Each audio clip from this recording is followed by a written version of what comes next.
The Holy Spirit, the Spirit of God. Amen? Yun ang tagapagturo.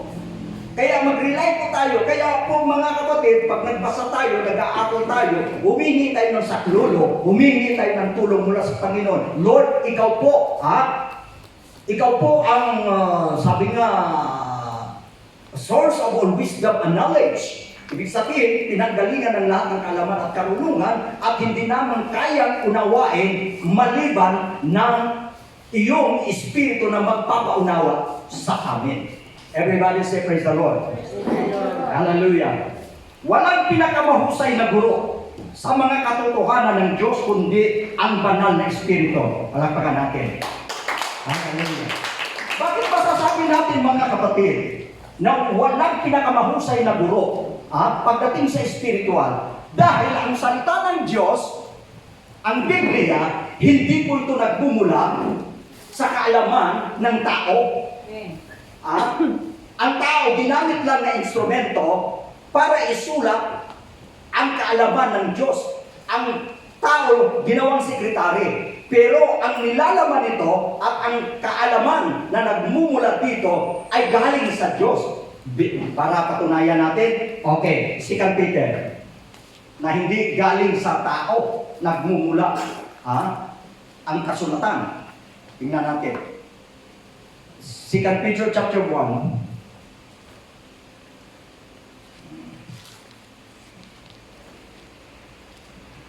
Chapter 2, 2 Peter rather, tama. 2 Peter chapter 2 Peter, verse, 2 Peter chapter 1, verse 21. O muna, 20 hanggang 21. 2 Peter chapter 1, verses 20 and 21. Knowing this word that the prophecy of the scripture is of infallible interpretation.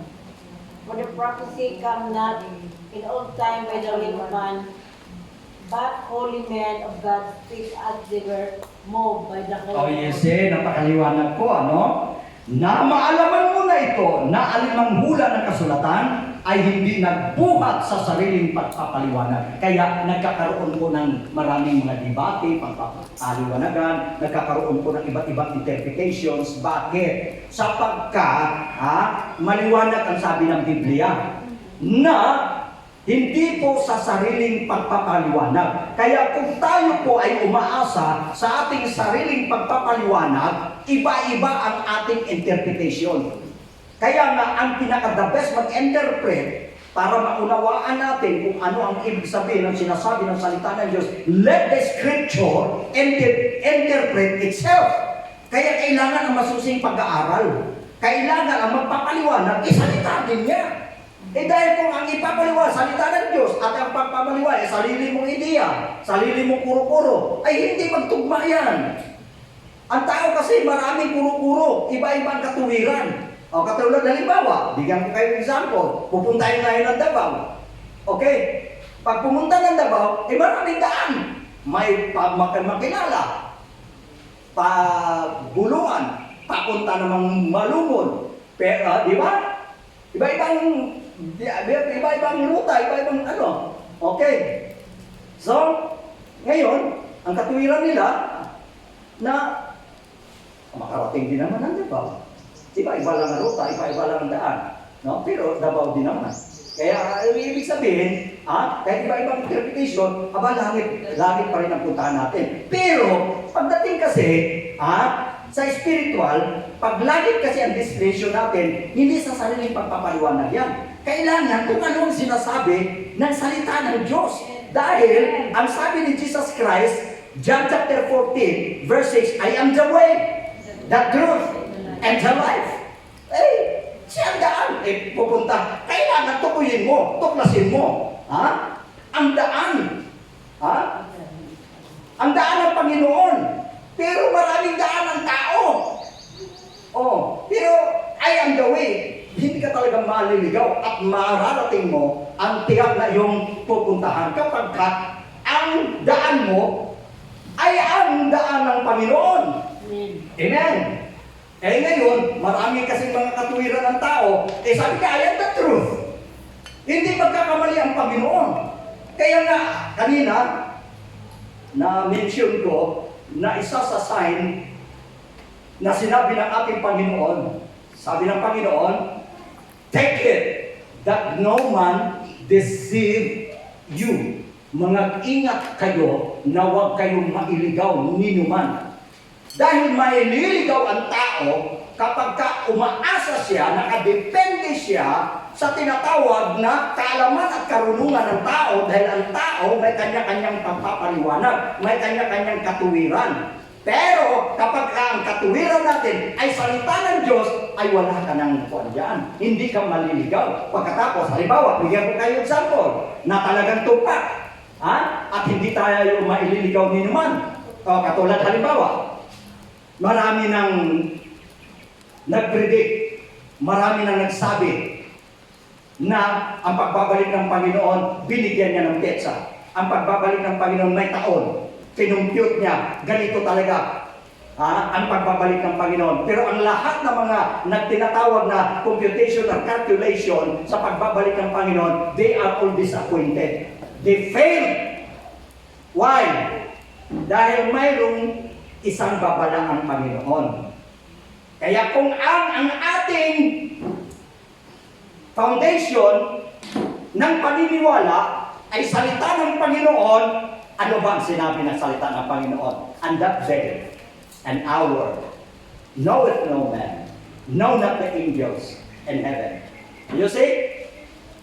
Everybody say, praise the Lord. Praise the Lord. O ibig sabihin, ay sino ka bang tao? Anghel na, hindi nila alam kung kailan darating. Pagkatapos alam mo, will you say? Meaning, mag-rely tayo sa salita ng Diyos. Dahil hindi talaga napalpak yan. Hindi talaga nagmintis yan.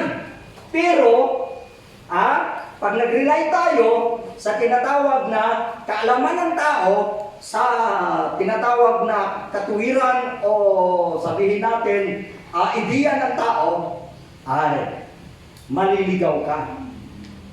Pero pag tayo po ay nanatili sa salita ng Panginoon, hindi tayo maililigaw ni naman. Amen? Tama ba mga kapatid? Amen. May nagsasabi, darating ang Panginoon, ganito pizza, ganito lahat ng mga, marami nang naghula niya, pero fail. Pero kung nanatili ka, sinabi mo na salita ng Panginoon, walang sino mang nakakaalam sa kanyang pagparito. Maging ang mga anghel. Pagkatapos sabi nito ni Bang Ika, darating. Tapos marami mo siyang libro, marami mo sumampalatay. Sige, totoo siguro, maniwala na lang tayo dahil marami talagang naniwala sa kanya. Maniwala na rin tayo. Pero may salita ka ng Diyos. Anong sinabi ng salita ng Diyos? Walang sino man nakakaalam. Yan ang hiwaga na wala sa atin.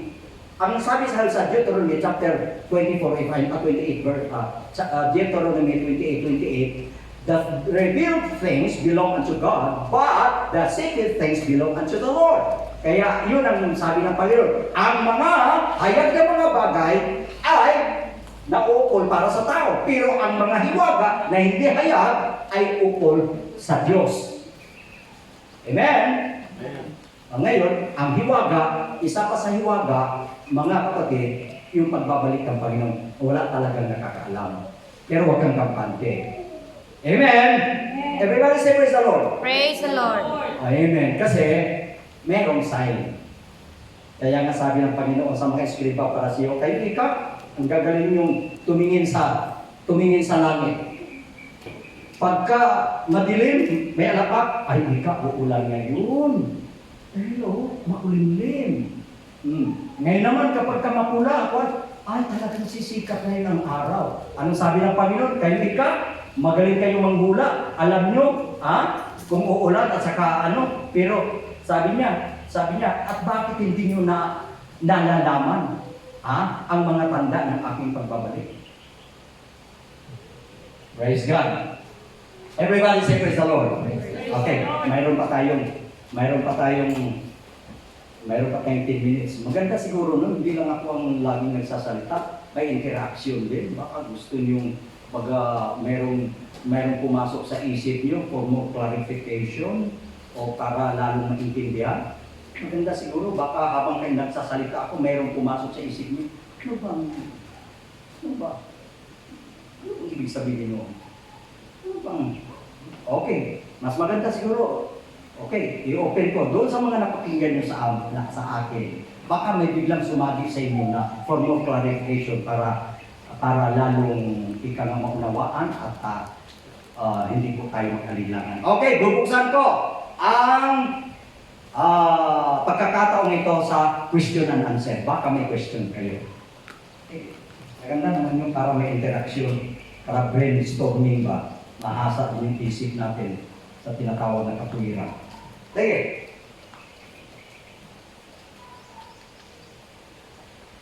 Ako share lang.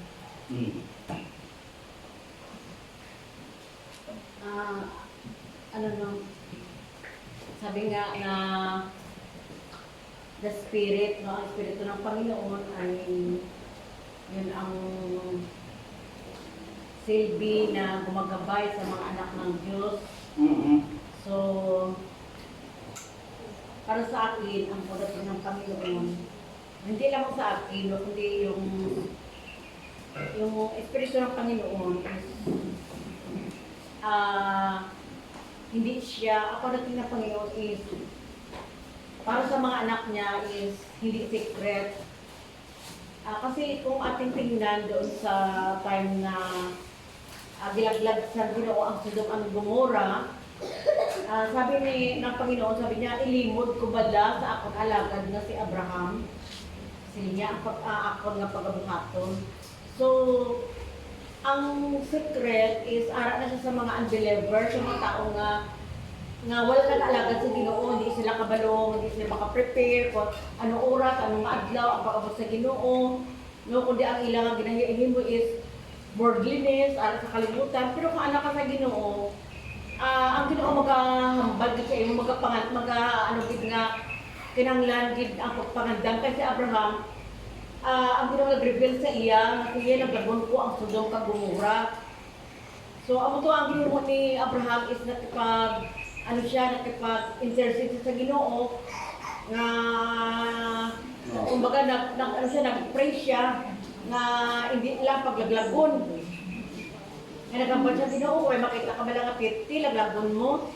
Okay. Siling sabi ni Abraham, nga hindi ang nasa nakabot sa tent. So, ang Ginoo nagpadala sa mga angel dito sa Sodom at Gomora. So, mauman sa atong panahon karon nga ang atong kalibutan is kung makita natin nga is like Sodom at Gomora, ano ba lang ang Sodom, mga bakla, no, kung ano ato nga ang mga sumong ginaano na nila ang mga lalaki nga magpakasal, lalaki, babae, pakasal. Sige. So we are here the last days na talaga.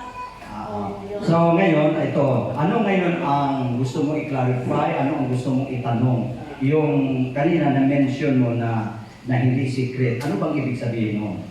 Ibig ko sabihin, like Abraham is, ang Panginoon talaga mag-reveal talaga sa kaanakan niya na it's time talaga na to prepare. Sabi nga, ang malawot para sa malawot, ang mataro para sa pagkamataro.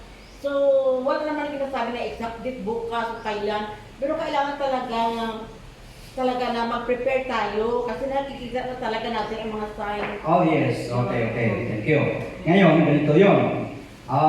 Pagdating kasi sa tinatawag pagbabalik ng Panginoon, tama yun, may ibinigay na sign.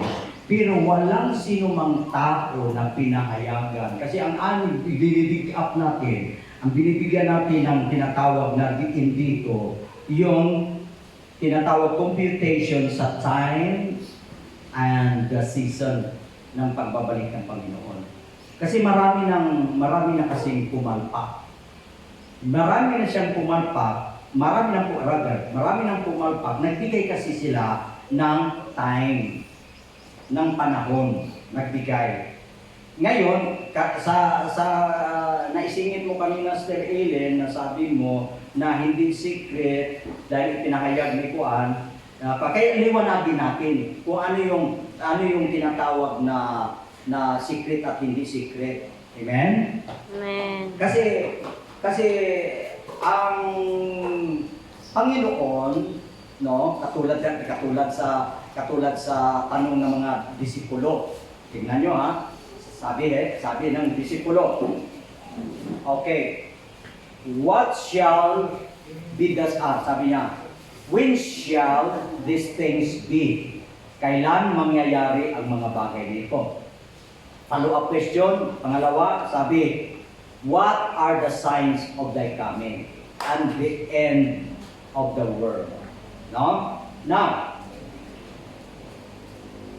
sinagot ng ating Panginoon ang lahat ng mga katanungan niyan. Kung kailan ang katapusan, sinagot ng Panginoon niyan. Ngayon, tungkol sa tinatawag na time, that is a mystery. Walang sinumang nakakaalam niyan. Pagdating sa time, pero ang tiyak talaga bilang paalaala sa bawat isa sa atin dahil mayroon ng history. Sa panahon ni Lot, tama yun. Panahon ni Noah, yung sa panahon ni Noah, talagang, kumbaga, kung ano yung sinabi ng Panginoon na mangyayari ang ganitong paggunaw, ay talagang nangyari. Ganon din naman sa ating panahon, talagang mangyari. Darating talaga ang ating Panginoon. Walang shadow of doubt. Darating talaga ang ating Panginoon. Pero ang isang hiwaga na gusto na natin liwanagin tungkol sa oras, wala talaga. Pero pinapaghanda tayo lahat kasi ang mga tanda na sinabi ng Panginoon ay nasaksihan na natin. Ibig sabihin, any moment, any time, pero hindi na tayo makapredict. Amen? Hindi na tayo makapredict. Pero anytime, any moment, darating ang Panginoon. Kaya yun ang tinatawag na wake-up call na dapat magising po tayo dahil walang sinabi ang Panginoon na sa tanghali darating ako pag mismo ang tanghali at hindi ka nakapaganda, pag maghanda ka pa kahapon, wala na, maiwanan ka na. Kung hanggang sa hapon, tanghali ako darating pero hapon ka pa naghanda, wala na, it's too late. Kaya sabi ng Panginoon, maliwanag.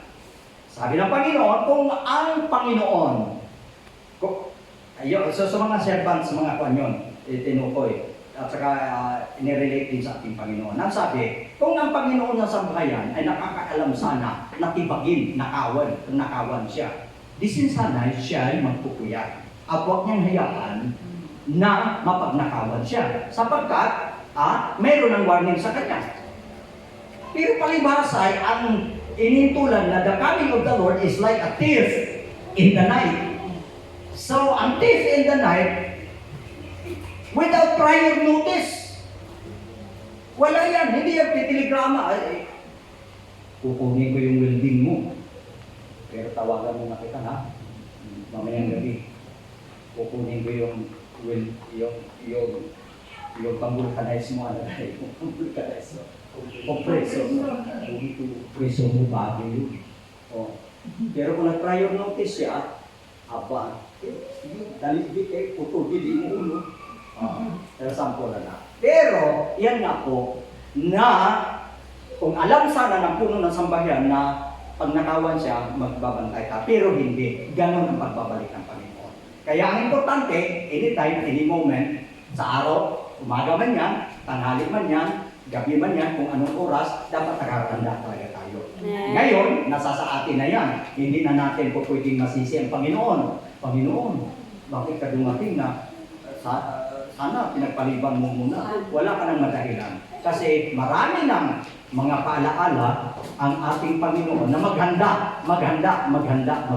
Everybody say praise the Lord. Okay, so yun lang mga kapatid, karagdagang kaalaman na ang ating tinutukoy dito when it comes to tinatawag na time and season, wala talagang specific time na nabanggit ang Biblia, kundi ang encouragement, dapat maghanda na tayo.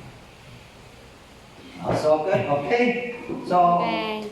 mga kapatid, we are now out of time, and our time now is 9:30. 9:30. So it's time to close our Sunday school. Let us all rise up.